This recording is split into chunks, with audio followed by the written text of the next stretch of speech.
একেবারে নেইমারের carbon copy. Dribbling থেকে গোল উদযাপন সবকিছুতে ব্রাজিলিয়ান পোস্টার বয়ের প্রতিচ্ছবি। ভক্তরা তাকে ডাকে জেনজি নেইমার নামে।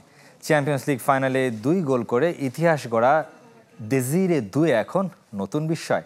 পিএসজির হয়ে শিরোপা জেতার পর মাঠেই সাবেক তারকা মার্সেলোর কাছে বায়না, নেইমারকে হ্যালো বলে দিও। বসুন্ধরা ডায়াপেন্ট এখন আরো উন্নত। এই hot air through top sheet দ্রুত শোষণ করে সোনামণিকে দেয় কোমল অনুভূতি।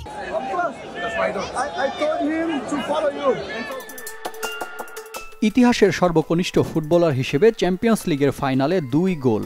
বিশ্বমঞ্চে নিজের আগমনীর জানান দিতে ইউরোপ শ্রেষ্ঠত্বের মঞ্চকেই বেছে নিয়েছেন দেজিরে দুয়ে। তবে ম্যাচ সেরার পুরস্কার হাতে নিজের আইডল নেইমারকে একবার হ্যালো বলার সুযোগ হাতছাড়া করতে চাননি মাধ্যম, যেখানে সাবেক ব্রাজিলিয়ান ফুটবলার মার্সেলো। মাত্র 2 সপ্তাহ আগে বয়স পেরিয়েছে 19। ফ্রেঞ্চ ওয়ান্ডার বয় দেজিরে দুয়ে এই বয়সেই নাম লিখিয়েছেন ইউসিএল রেকর্ড বইয়ে। ভক্তদের মন জয় করেছেন নিজের সরলতায়। হঠাৎ দেখায় যে কারো মনে হতে পারে এ বুঝি নেইমার। পায়ের কারুকাজ, অবিশ্বাস্য ড্রিবলিংয়ে ব্রাজিল সুপারস্টারের পূর্ণ এক কার্বন কপি। অথচ 19 বছরের এই তরুণ জাতীয়তায় ব্রাজিলিয়ানও না। ফুটবল প্রেমীদের কাছে যার আরেক নাম জেনজির নেইমার। প্রশ্ন আসতে পারে, কোথায় নেইমারকে অনুসরণ করেন না দুয়ে?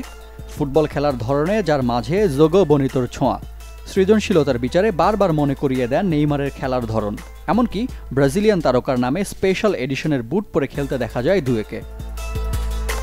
ফুটবল মাঠে এন্টারটেইনার হিসেবে আলাদা খ্যাতি আছে নেইমারের, যার ভিন্নধর্মী সব গোলের উদযাপন সব সময় নজর কাড়া।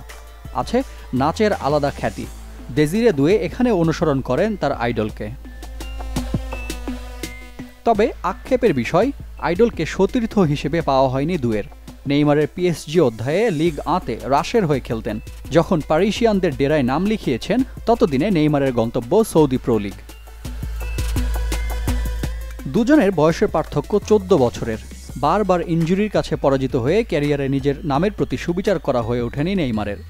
বার্সার জার্সিতে জেতা ক্যারিয়ারের একমাত্র চ্যাম্পিয়ন্স লিগের রেকর্ডে মাত্র 19 বছরে ভাগ বসিয়েছেন তারই একনিষ্ঠ ভক্ত দেজিরে দুয়ে। মাঠের ফুটবলে নিজ আইডলের প্রতিচ্ছবি হয়ে যার হাতে একদিন উঠতেও পারে বিশ্বসেরার মুকুট। রিফাত হোসেন, চ্যানেল 24।